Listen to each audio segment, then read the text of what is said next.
Right, well, I'm going to begin, Dominic, by asking quite an easy question, really, but just what was it that attracted you to getting involved in The Escape? Um, I'd worked with Dominic before, and it had been one of the most enjoyable experiences I'd had as an actor, just in terms of the way he works.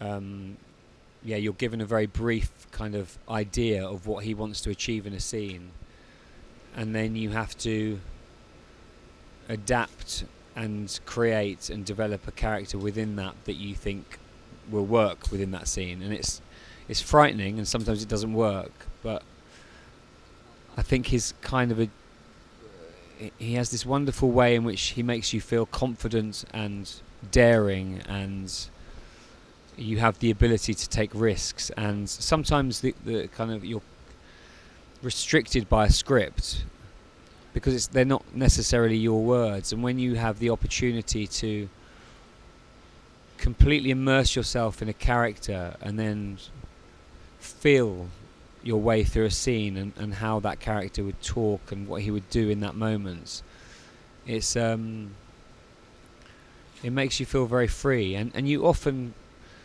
make big mistakes and you often get it wrong, but I think if you're in the environment where you trust, well, both Gemma and Dominic, I think you make choices that are hopefully very interesting and different from the ones that you would normally make. So I absolutely love working with him, and I thought that the idea for this was very compelling and very different, and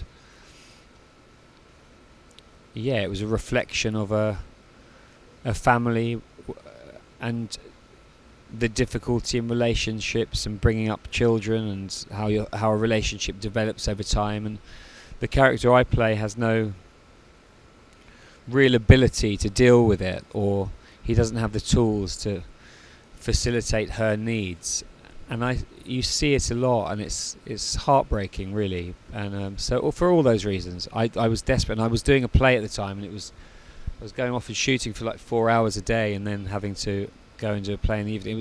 It's an exhausting process, but it's very rewarding. The two not sort of blend into the other. I mean, how quickly are you shaking off a character after a day's shoot or a stage play? Was it quite difficult to switch from one person to the next during that period?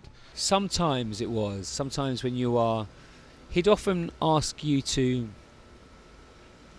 do huge kind of monologues, or just really get into your head by doing pieces of work that he would probably often know weren't going to be used, but they really engaged and focused you for the next scene or something, and doing that kind of work and being that focused and thought-provoking, it was hard. You really became that person. You were thinking for them, you were living their struggle, and you were trying to survive in that family. And he was desperate by the end. He was losing the thing in his life that he cared for most, but couldn't understand how to save it. So you have to, you shake it off, and you go into it was odd, and it was hard, and it was exhausting to then suddenly go into a restoration piece in the evening, but still thoroughly enjoyable. Yeah. Because obviously the emphasis really is on her character not being happy, but your character's not happy either, and that's not just as the film progresses. Even before that, we kind of enter into this relationship. I guess into this movie. Sorry, it's his unhappiness as well, which has caused her unhappiness too, isn't it? I mean, it's quite a complex, kind of quite nuanced sort of situation. Yeah, I suppose so. I suppose he is. Although I think it's her dissatisfaction with her life that he senses, but he can't understand it, because he thinks he has provided all the things that they had dreamt of, we thought they met when they were young, maybe in school. And it's very confusing for him, because he really thinks that this idyllic life with this perfect house and the cars, and he works hard and he expects, but he's completely emotionally detached from her, and that's something he doesn't understand, and she tries to talk to him, and he is not the kind of man who will ever understand that, and it's painful to see. But I don't know whether he's unhappy. I think we see it at the beginning of her kind of unraveling. So I think already by that point he knows that something is very wrong, and knows that he doesn't have the tools to fix it. Really. I think there's one moment where he just sort of looks at her on the train when they're on that train ride back, and there's that kind of almost vacancy and that kind of inability to fix things, isn't it? Yeah, it's wonderful. That again, that's a really very much Dominic's choice of what to do, because there's always dialogue. We were always working on scenes and doing dialogue and having conversations, but actually it was much more poignant just to see his kind of breakdown. And I think that what you get from that is a man who realizes it's over, and that restaurant scene where he's really desperately trying to claw back at a relationship which is dead, and I think the scene where he is just staring at her, he knows that her heart has left him.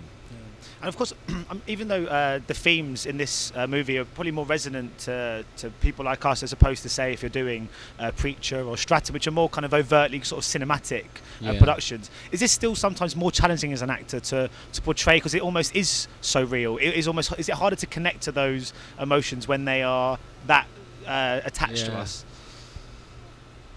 I think it's less hard, actually. Well, for me, I just, it's something that I've always enjoyed doing. I can find more truth in it more easily than making words that sometimes I feel aren't necessarily truthful into my own words for a certain character. And I think this has a wonderful way of making you be very natural. And so it's not for everyone, but I worked with Dominic a few years ago on something called Freefall. It was the first time I worked with it on a very different character, but I love its randomness and the unknown. You don't know where a scene goes, and you have to be very, very giving with your actors, and you have to have full trust in the director, which Dominic, again this time, I really saw his genius in realizing that a scene was not necessarily working that he wanted to achieve, but working out what we were doing in that scene, and then manipulating it and changing it into what would be useful for the story. So I really enjoy that way of working.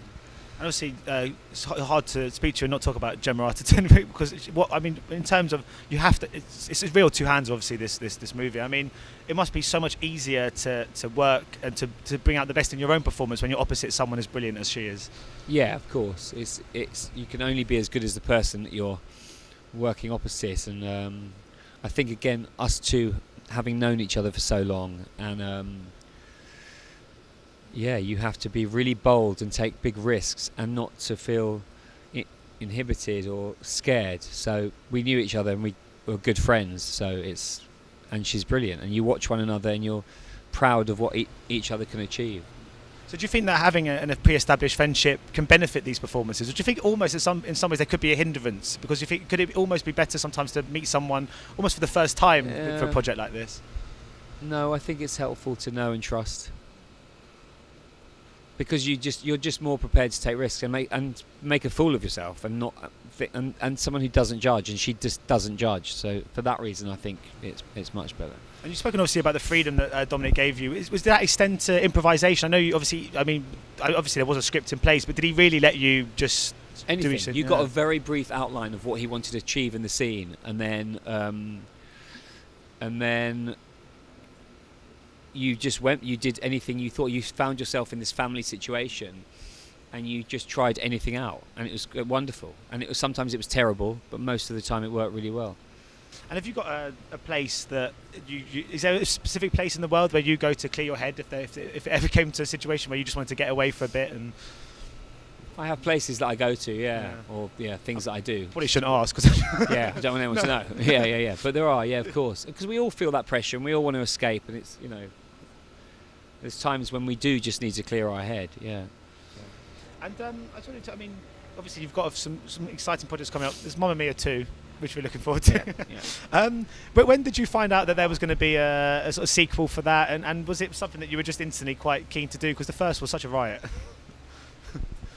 Yeah, I definitely didn't have any reservations about it. But I'm really pleased that it took the time to come out. They waited for a really decent script. It's very odd going back to something and seeing all those people 10 years later. That's what's strange, but I think it'll just be really good fun again. It was a very special time in all our lives, and we never had any clue of the success, how successful it would be. And we're just again going to be dancing and singing on an island and having loads of fun. It's ridiculous. I mean, honestly, it was just like stupidly fun, the whole thing. So that'll be fun. It'll be good. Also, ABBA have got a wealth of material enough to last. They could probably do a trilogy. You could. Oh yeah, I'm a big ABBA fan. I don't know whether you think there could be another one. Maybe 3 films are pushing it, but then you could definitely. But there's a lot. There's a load in this one. I mean, I didn't recognise these ones so much, but there's quite a difference in the style of music, and it's going to make the film very different. But it's a totally different take on the first film, but it'll still be. Have you got a favourite ABBA song? What is the one I like? I do. Which one is it? What's the one she sings with it? I don't know what my favourite one is. Mine's The Name The of the Game. Winner Takes It All. Oh, The Winner Takes It All. That's a great song. They're all good. Yeah. And so what else can we expect from you? Have you got any sort of stage productions lined up or anything? Not for now. No. I think I'd go back to doing Preacher possibly, and then That's been a great success, Preacher. It must have been so. I mean, obviously, when you make anything, a bit of TV or film, it's very hard to know originally what people are going to enjoy or take away. But it must be so great and so rewarding when you get such a big, really kind of ardent fan base like that show has got. Yeah, it's incredible and a relief. But you still, the way in which people watch things now, you still don't really know whether like there's big figures or whether people are watching it weekly. But just the way in which we watch television, people are either binge watching it or downloading it later. But it seems from the people I've spoken to in America and here that certainly the fans of the comic are really enjoying the choices that we've made to portray the characters and the comic itself. So it's very pleasing, but you still are unaware whether it's a success or not. Yeah. So just very quickly, do you ever get the time to binge watch TV shows? I don't, and I wish I did, because I used to and I love doing it. But I will try. As soon as I have some time off, I'd love to. Brilliant. Well, thanks so much for your time today. Much appreciated. Thank you. Ladies and gentlemen, you're watching Hey You Guys! Hey You Guys, huh? Hey You Guys. Is that from the Goonies? It is indeed, yeah. Nice. Hey